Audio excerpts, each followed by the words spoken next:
Welcome back in, everybody. Golf Talk Radio with Mike and Billy. Joining me this hour and the prior hour, Mr. Dave Schmandl from slicksticks.com. Give him a call at 805-598-9993. Lessons, clubs, repairs, flight scope, you name it, Mr. Schmandl can do it for you. Counseling. Great stories. Good attitude. Fun to be around. And then also we've got Nikki Anderson in here as well, GTR producer. Yeah, she's got her iPad with her today. Man, I had to get her all these passwords. I had to get in all this stuff to make it official. Yeah. But, so we're in the second hour. If you guys missed the first hour, then subscribe to us on iTunes. And we'll have the podcast usually download by the night of the show. So tonight we'll have that up and going. How do you do that? It's a long process. Okay. It's actually not that hard. It's not too bad. Yeah. I'll show you. Okay. If you want. Yeah, I'll show you. And taking a sip of my tea there. We've talked about on the show, we talked to Drill about, we'll call it slow hands, I guess. Did the morning BM, and then we just talked about sustaining golf and why is it so difficult for, golfers to sustain their game. We talked about the golf courses change.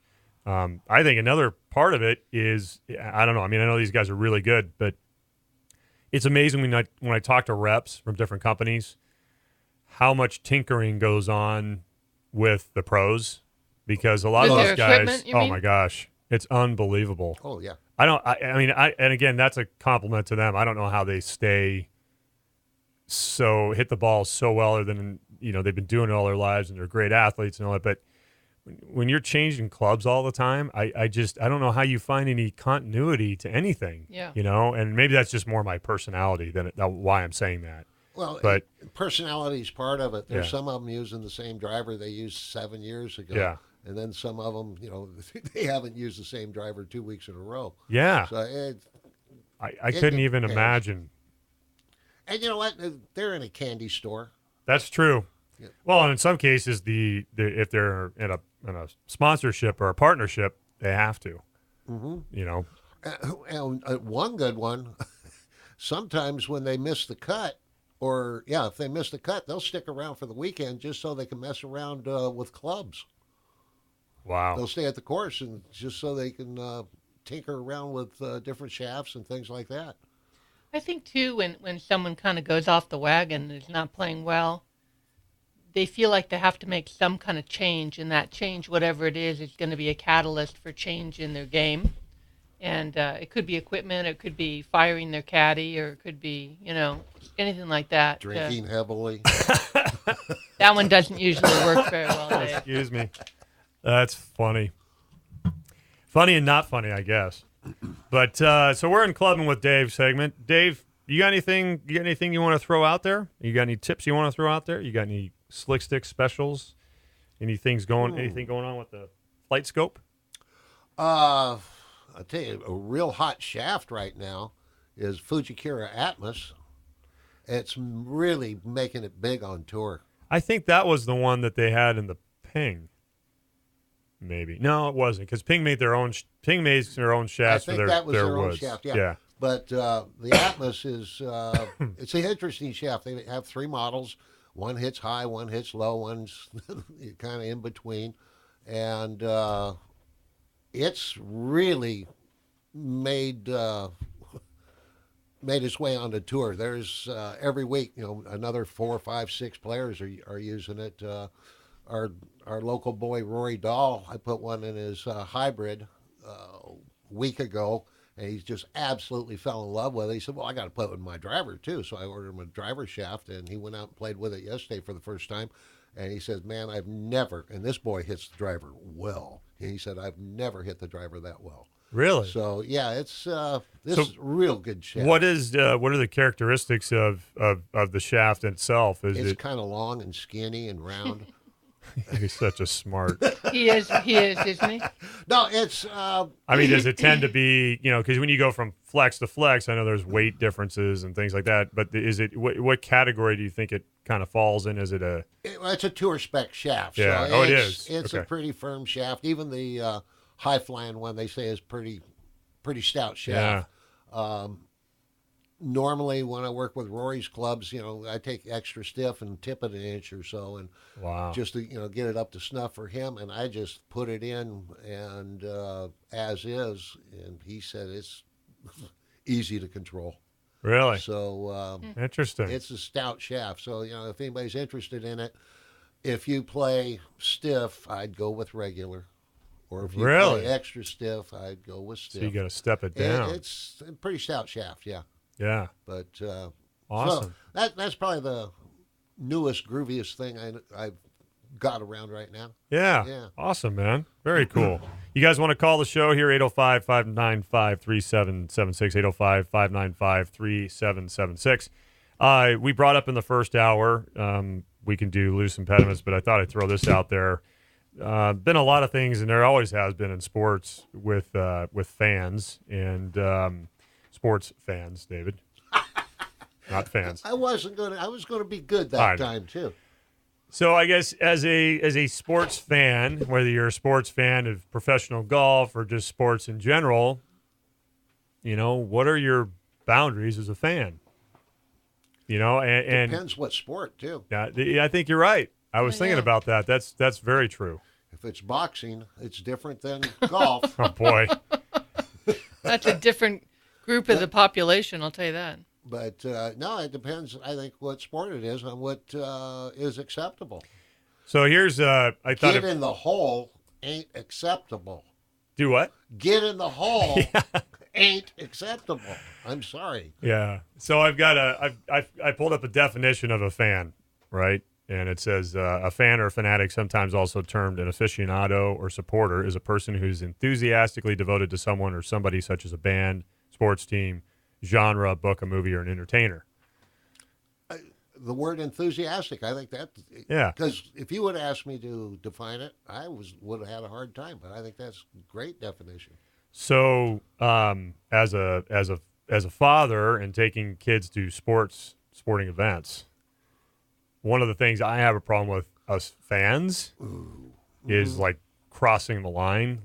And I'm like, I'm all for, like, I've been at a baseball game where we went to Giants Stadium and Ben Revere was playing center field for the Twins and the Giants were playing the Twins. And we took my mom grew up in Minnesota. So we're in center field and my kids at this time, they're probably like 9 and 10 years old. So one guy yells out, we're in the bleachers, and he yells out, he goes, "What's the matter with Revere?" And then everybody jumps up and goes, "He's a bum." And and that was actually pretty funny. And my kids were laughing. And actually, that's hilarious. Okay, so of all things, the center fielder, Ben Revere, turns around and he gives the thumbs up and he laughs. And I thought, that's pretty funny, right? That's class act too. Yeah. He probably hasn't heard. I hadn't heard that. He probably, think how many baseball stadiums he's played in. He's probably heard all sorts of stuff that way worse than that. Right now, that to me was pretty funny because you got the whole thing going. But when you got like the guy or the gal next to you that's just like leaning over the top of you, holding a beer, and the beer's spilling all over the place, and they're yelling and they're shaking their fist and they're yelling obscenities and they're doing that whole thing, or like even in golf, the thing that really irks me in golf is when they go, look, the guy's getting ready to hit, don't move, don't snap a picture, don't be in a conversation. They do it anyway. And they do it anyway. Yeah. And it's like, I don't know. I just, and maybe that's just more the now, because it's so hard for people to focus nowadays with the electronic devices and everything like that. I don't know if it's getting worse or whatever it is, but like you mentioned the other day, what was it, or a couple terms ago, where someone fan picked up Rory's ball and puts it in his pocket. Yeah. Yeah, I heard about that. It's like, come on, really? I think a lot of it's ignorance, to be honest. Yeah. But then stupidity. Thank you. But then you got, what is it, Phoenix, where they got the stadium par 3. Mm-hmm. And it's acceptable there to go crazy and nowhere else on tour. So here comes the question then. What are the boundaries of a fan? Does the fan define the boundaries? Does the game define the boundary? Does the venue define the boundary of a fan? I think it's more the venue. don't know. I mean, should that be part of the sporting experience? I mean, it is really, if you think about it. I mean, think about going to a football game. Right, a football game, all bets are off, It's man. different. I mean, it's when I was a kid, I would go to Oakland Raider games when I was a kid. It was nowhere near where it is now, not even close. Yeah. And that's true. and we had a blast going to Oakland Raider games. Of course, the Oakland Raiders were really good then. I mean, was I'm gonna talking say, they about actually won games. yeah. didn't I mean, they? I saw Kenny Stabler, David Casper. I mean, I'm Fred Bolitnikoff. We're seeing great That players. was a good team. Yeah, John Madden's the coach. Mm-hmm. I mean, what gets better than that? And I mean, it was amazing, and everybody was relatively nice. And now it is what it is. I'm not saying it's wrong. It's just different. And it seems like it's almost a one-upsmanship. Yeah. Where they say, okay, well, we got away with this last year. Now we get to do that plus one. Yeah. Whatever it may be. And I don't know. I'm just an old fogey, I guess, but it just seems like there's not as much respect in sports nowadays as there used to be. Yeah. Do you think that's not caused? Not only respect towards teams and players, but towards fellow fans. Yeah. I agree with when, that. When you say you hear all the swearing and things like that, Yeah. it's almost like, well, I don't want to take my kids to the game. Yeah. Well, and do you think part of that is ties? Do you think that that's created by also maybe the salaries that the players make and what's charged at the game for concessions? And do you think that gives fans the ability to kind of, hey, you know what? I paid my $14 for my beer. They're entitled. I'm entitled to say whatever I want. Well, You know what I mean? certainly they think it. Are they entitled? I don't think so, but not a lot of people agree with me. Yeah. Yeah. You go to a golf tournament and Yeah. that was a wild applause. It's pretty tame. Yeah. I mean, the biggest thing, like when we were at Unless the you go Masters. to Phoenix. Yeah. The biggest thing when we went to the Masters was running. No running. No running. No running. And Yeah. it was like, man, you talk about, and I've been to a few golf tournaments. So we're back to talking about the venue again and what constitutes the boundaries of a fan. I mean, like at the Masters, I'm telling you, man, nobody's running. Like, and if you are and somebody tells you to not run, you don't run. And I didn't see anybody I else didn't see run. I anyone didn't see any run. because They say we don't do that around here. exactly. That's right. It works. It works. Yeah. It works beautifully. They keep a very tight hold. Oh my gosh, that was one of the tightest golf tournaments I've ever seen as far as like keeping people certainly it is. in control. Unbelievable. But it's probably the loudest tournament Yeah. come Sunday afternoon. So then you go back to, I mean, I'm just rolling with this conversation, but defining the boundaries, does it make a better fan experience?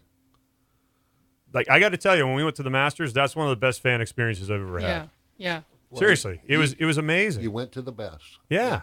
And they say that about the British Open too. And the reason I think they give the fans a lot of kudos is because they're knowledgeable. Yeah. Those fans will go wild about a good lag because they That's realize true, yeah. that's a great shot. Yeah. Right. Yeah. They're knowledgeable, just Where like in you the United said. States, if it doesn't go in, it's if a guy from 70 feet rolls it up to kick away distance, they go crazy. Right. And that's a knowledgeable fan. Right. And I think we have a lot of fans who are. Stupid.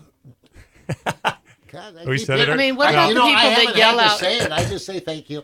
What about the people that yell out "smashed potato"? Stuff like that. It's like, They do seriously, that? really? Like, Where's that? I oh my don't know. gosh. I've never heard that. I don't know. No, I'm not. Are you being serious? I'm being serious. Oh yeah, at the tour, on the tour. Mashed potato? Yeah. Really? Yes. French fries. I mean, it's just ridiculous. I don't Hey, know. you just added to Billy's list. Oh, there that's you We go. gotta right. put That's that right. on. We gotta you put have that on got the to write list. down the I the get a prize. culinary That's right. terms with golf That's terms. right. That's right. I've never heard smashed You potato. kidding I swear me? I've never heard I'll that. pull up some videos and I send them haven't to either. you. They'll be on videos even. Oh, boy. Smashed potato. I like the French fry thing. It's like, really?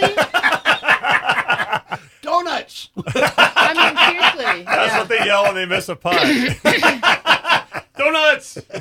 There is a hole. Or what's with the player? That's awesome. The player hits the ball into the rough, and all the fans go crazy running at it, and the I don't marshals are like trying to hold them back. Yesterday. Yeah. I mean, these are grown men. They look like they were 45, 50 I know. years What's old. up with that? And they were they were so giddy that they got to run by the ball. And I went, Marshall's just going to push you back about 15 What feet. is up with that? Isn't It's that so weird. It's a Pavlov's dogs thing. It's a weird thing. You know what I mean? It's a Pavlov's dog's I saw response. that yesterday, and I just kind of chuckled because, I mean, these guys, literally grown men, they were so happy and they were running and almost dancing next to the golf ball. And I don't know. How easy It's would a it be to golf step on ball. someone's ball when they didn't Yeah. know where it was? Well, even when you think about, I'm thinking about like and they did it in these movies. So like The Greatest Game Ever Played and The Legend of Bagger Vance, Yeah. they have the same thing. They've got the crowds were actually walking down Isn't that cool? with the players in the On the fairway. fairway. That's Yeah. the way they were. Which is really cool. Yeah. But even then, back then, I mean, if this is true, because I wasn't there back then, but I'll tell you about it. I figured you could later, Dave. And they're holding back the crowd there. Yeah. They're doing the whole thing, trying to find the ball. But that is so interesting because when you think about, well, the only other time I can think of where that happens if baseball, if somebody hits a foul ball. Yeah. But the ball's out of play You know, at I that mean, point. Yeah. I elbowed a lady in the face to get a foul ball. Of course, I didn't do it on purpose, but You were a non-respectful fan. I definitely was. And I was not treated very well by that other fan either, bet even you after weren't. I apologized Oh, did you several see a times. highlight this morning? It was on a foul ball. No. It was really cool. And I didn't pay attention who it was playing, but there was a foul ball hit, and ball's coming down. It's into the first row, and this kid's got a glove on, and he's got the glove up, and the ball's coming down. He's all excited. The player comes over and just puts his glove a little bit higher and caught it. And the kid looked up at him wide-eyed like, whoa, that was cool. Did the player hand him the ball? I didn't notice, but Aw. he should have. Yeah. But it was just the look on the kid's face. His eyes were about the size of Yeah. his feet, and it was just That's it was neat to awesome. see. That is so funny. That's cool. I love those moments. Those moments are great. Speaking of moments, we need to thank the USGA. We talked about the USGA. It is their birthday today, and we want to thank the USGA for partnering with Golf Talk Radio with Mike and Billy. You might know them for their 14 annual championships and competitions, and they're widely known as their ultimate tests of golf. There's a lot more about the USGA you may not know. Their scientists are focusing on important health of the game solutions, helping facilities reduce their reliance on water. They also have come up with a resource management app that helps superintendents better allocate their resources on the golf course for a better experience for all golfers. The USGA handicap system levels the playing field and makes the game much more social. And with the RNA in Scotland, they're modernizing the game's rules, even asking us for feedback. At USGA.org, there's a lot to love about golf, and the greatness of the game brings out the best in all of us. Check out more at USGA.org. And if you don't have the time, just get out and play 9, people. Get out there and play 9 holes, especially in the summertime here, wherever you are across the United States, or if you're listening along the world on our podcast network. Get out and play 9. We'll be right back. Golf Talk Radio with Mike and Billy on ESPN Radio.